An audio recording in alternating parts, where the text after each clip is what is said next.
Overpopulation of white-tailed deer is an issue because put simply, they're just eating all of the plants.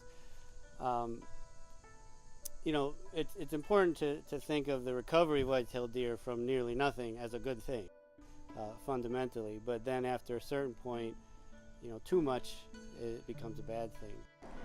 So the reason that many organizations have deer management programs throughout Westchester or throughout the region or even nationally too is to reduce the deer herd to a size that will allow for forest regeneration. And this will not only benefit the plants in our understory, but will benefit all native biodiversity that relies on that layer. So things like many bird species have been in decline, and by reducing the deer population, this may allow those bird species to come back. And not just birds, but also insects and other plants as well too.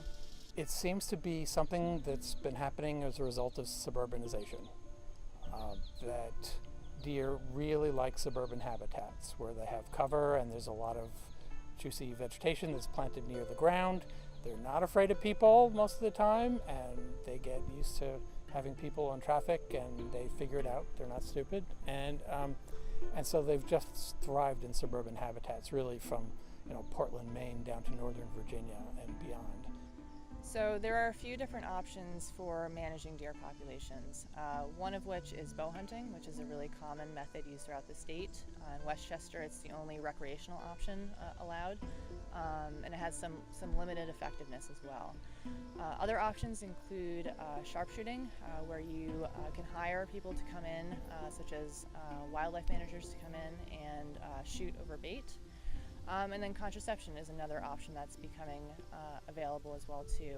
It's still in its experimental phases, but it's been showing to be effective in some areas. We've been working on the deer contraception project in Hastings-on-Hudson really since 2014.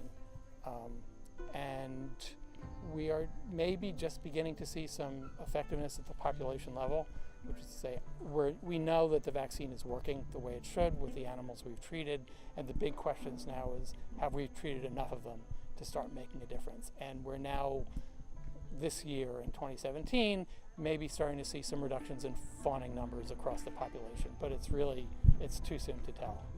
With bow hunting, it's likely that we will not be able to bring our deer numbers down to a size that will allow for forest regeneration to fully recover.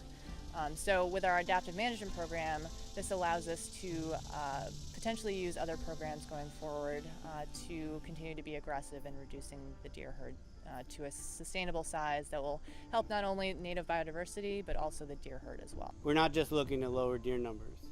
We want that final result, a few steps down the road of a response, a positive response to the vegetation. And that's the number one thing we try to assess in these programs. This forest looks quite healthy. There's big trees, but these trees will one day die. And if you don't have the next generation coming up, you won't have it.